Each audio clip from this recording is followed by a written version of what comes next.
লক্ষ্মীপুরের রামগতি উপজেলার বড়খেরি ইউনিয়ন জাতীয়তাবাদী কৃষক দলের উদ্যোগে কৃষক সমাবেশ অনুষ্ঠিত হয়েছে।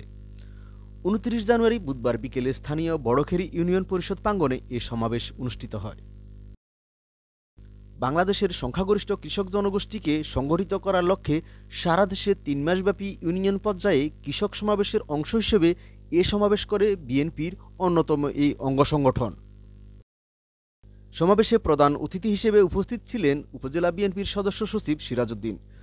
প্রধান বক্তা হিসেবে উপস্থিত ছিলেন জেলা কৃষক দলের সিনিয়র সভাপতি বদরুল ইসলাম শ্যামল। আজ থেকে ৬ মাস আগেও আপনারা এইভাবে মিটিং করবে এটা কেউ চিন্তা করছেন? এই জন্য আমরা শুকরিয়া আদায় করি যে আল্লাহ পাক এই দেশ থেকে পৃথিবীর ইতিহাসে পৃথিবীর কোন দেশে এক দলের সকল সংসদ সদস্য সহ দলের প্রধান সহ একদিনে পালিয়ে গেছে এরকম কোন ইতিহাস নাই।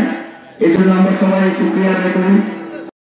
বিশেষ অতিথি হিসেবে উপস্থিত ছিলেন জেলা কৃষক দলের সাধারণ সম্পাদক মোস্তাফিজুর রহমান সোহেল। আমরা যদি ভোটের মাধ্যমে এই দেশে বিএনপিকে ক্ষমতায় আনতে পারি তাহলে প্রত্যেক জেলায় প্রত্যেক ইউনিয়নে এই কৃষি পণ্য রাখার জন্য মজুত করে রাখার জন্য কোল্ড স্টোর করবে। কৃষি পণ্য রাখার জন্য কিন্তু কোল্ড স্টোর নয়, আলু রাখার জন্য কোল্ড স্টোর আছে। আমাদের বাংলাদেশে এই সবজিগুলো রাখার কোল্ড স্টোর বাংলাদেশে নাই।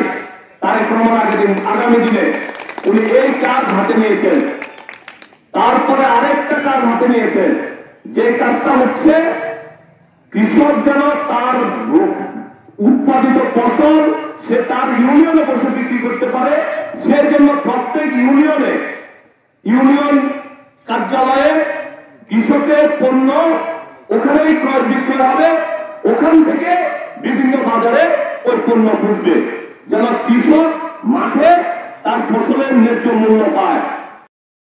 এছাড়াও উপস্থিত ছিলেন উপজেলা কৃষক দলের সভাপতি আনোয়ার হোসেন মোল্লা, সাধারণ সম্পাদক দিদার উদ্দিন, উপজেলা শ্রমিক দলের সভাপতি মোহাম্মদ জাহাঙ্গীর হোসেন, উপজেলা বিএনপির যুগ্ম আহ্বায়ক ও দপ্তর সম্পাদক আলমগীর হোসেন, যুগ্ম আহ্বায়ক জহিরুদ্দিন বাবর, উপজেলা যুব দলের সাবেক সভাপতি শিবলি নুমান, চরগাজী ইউনিয়ন বিএনপির সভাপতি মীর ফরহাদ হোসেন পোস্তুসহ বিভিন্ন পর্যায়ের নেতৃবৃন্দ।